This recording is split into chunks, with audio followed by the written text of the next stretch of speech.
going to happen. Hello, one and all. Welcome to this edition of Kitz Corner. Been a fantastic day so far.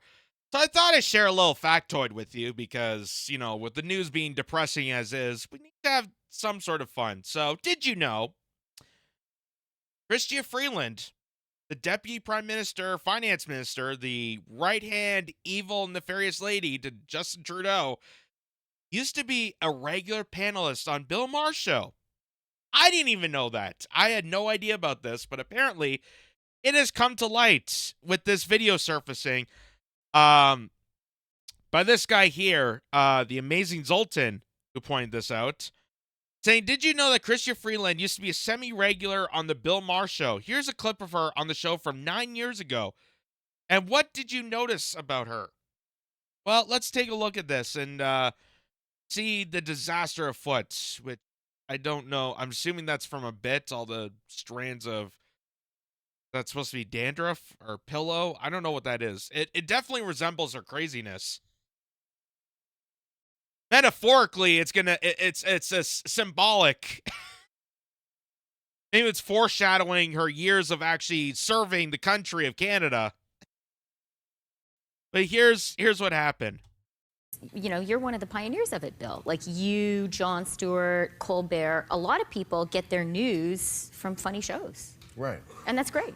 But not all funny shows challenge people to face what, you know, maybe is a prejudice of their own, or just a belief they want to hold that is not necessarily true, like Americans are stupid. Anyway, what does it mean, Chrystia, that European leaders are now... By the way, you can tell how elitist this show is. I mean, you know, Bill Maher had some interesting takes. I'll say Bill Maher has some interesting takes when it came to COVID, and I'll give points where points are made. But you could tell how this show really resembles itself when the biggest joke of the night in this little rant here is how Americans are stupid. And you notice how the panelists are like, yeah, poor people are so stupid. They're falling into our trash. But we kept them that stupid.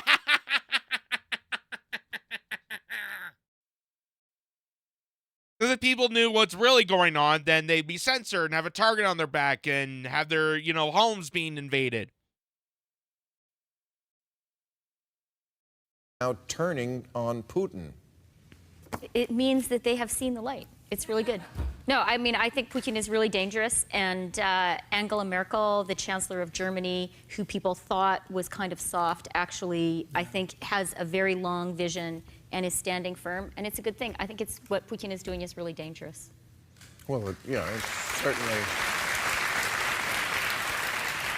But, yeah, I mean, So, of course, she'd be perfect for the Liberal Party of Canada if she's already stating that Putin's this awful, nefarious prick.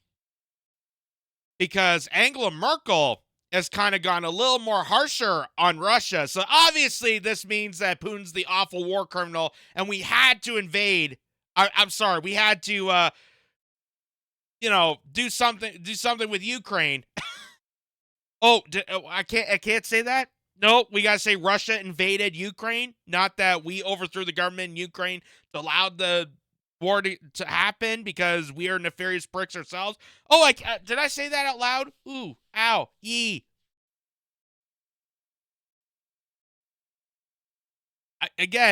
This whole clip here is foreshadowing her governance style. The crazed hair, I'm assuming they're pillow shans in. I guess that was the bit beforehand. I don't know. I don't have the full clip on this, but it shows how deranged and crazy she was back in the day. Back when she was just an MP for Toronto Centre. If anyone knows anything about Toronto Centre, that is like the Ritz glamoury, you know, Bay Street kind of business class elitists of Toronto.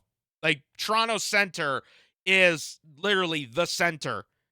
It's like being a member of parliament for, you know, Manhattan Wall Street. Being the senator, I guess, or a congresswoman. I guess that'd be the equivalent in America. But Americans are just so stupid.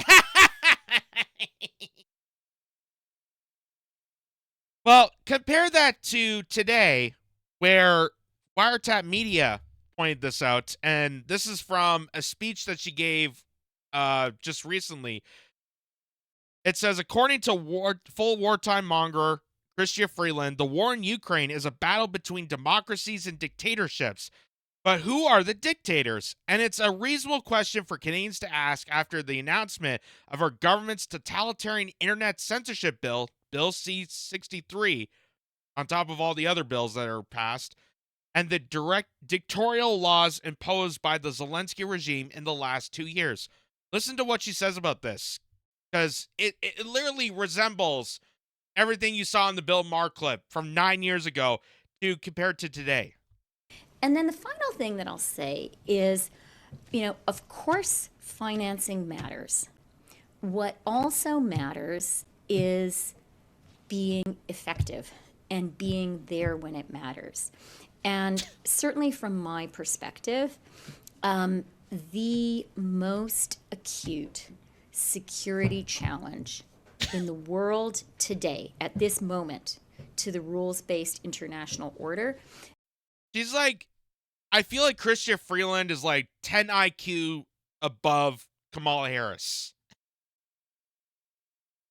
Like, as a person of finance, this is also about security, and like I feel like this is the start of a Kamala Harris speech, but it's like a tweak better. At least she's actually kind of somewhat explaining herself, but not in the way. Again, this is all generalized to the point that she is a warmonger and wants to push us in the direction of war while doing totalitarian measures on our people that challenge her stance on war. The front lines of the fight between democracy and dictatorship runs through Ukraine. That's where the battle is not theoretical. That's where the battle is joined. And then the final thing. And what part of the fight of between democracies and dictatorships are you going to acknowledge that the Ukrainian democracy was taken over back in 2014 with the Maidan coup that overthrew the government and installed a dictator-like puppet into the helms of leadership in Ukraine? When are we going to discuss that direction of a democracy? That Ukrainians had a democratic leader in place, and the United States, along with NATO-aligned countries, overthrew that to install a puppeteer and allow a Nazi regime to gain control of that to push for this war. Which is, of course, something you mentioned 9 years ago on an HBO late-night talk show. Because let's not forget, Chrystia Freeland is the granddaughter of a former Nazi. So I'm guessing this is her family's interest at heart. This is the prosperous dream of the Freeland regime to push for Nazis in another country to invade another democracy. Good Lord. It's literally, it's amazing that 9 years ago kind of foreshadowed what was going to happen at this moment. How Chrystia Freeland was going to govern. And while we're on the subject of democracies and dictatorships, because, Putin's this awful, nefarious thug. And again, I'm not defending Putin in this. I'm just saying that it's amazing that all the fingers are pointed at Russia and all the faults that Russia has committed, but no one ever takes a bat in the eye when it comes to our horrible policies, the inflictions that we're putting on our own citizens. And that is the troubling aspect of this. We're so hyper-focused on other nations and how they govern, but we are the ones committing the most atrocities to our own people. And here's just an example of this. Someone put this montage together of how Justin Trudeau and Chrystia Freeland are screwing this country so badly and liquidating the country, whether in support of Ukraine or their luxury travel ventures, that's causing causing Canadian citizens to be homeless and starving. This is the direction our country, the true patriot love, and all of us command, is turning into. People forced to decide between paying the rent or buying groceries. It's not an easy time to be a politician. How much longer before I actually lose my house? It's not an easy time to be a politician. It's either pay rent and starve or live in a tent and eat. It's not an easy time to be a politician. I can't afford to live. It's not an easy time to be a politician. People for That was just a short little clip there, but again, the amount of money that we send overseas to ignite wars, which is an absolute betrayal to our long-standing heritage stance of being the peacekeepers. We're supposed to be diplomatic. At least that's the vision of what Canadian identity is supposed to be. We're supposed to be, détente. We're supposed to take a step back. While America was out, destroying the world and causing chaos, Canada was supposed to be just kind of like the Ned Flanders of it all. We're just stepping back and being like, oh, I don't know. Which some view that as weak. I say that is beneficial for most Canadians, because while you guys were invading Iraq and causing trillions of dollars of debt, we were trying to better our country ourselves, which I think now most people have recognized that is the most patriotic thing we should be doing, is getting out of these harmful wars, getting out of the foreign regime change business, stopping the military-industrial complex from corroding our nation, and invest into our people, invest into our nation, invest into infrastructure, healthcare, good jobs, living wage, like all the stuff that are the pillars of society that would make society function better. That's what we should be doing.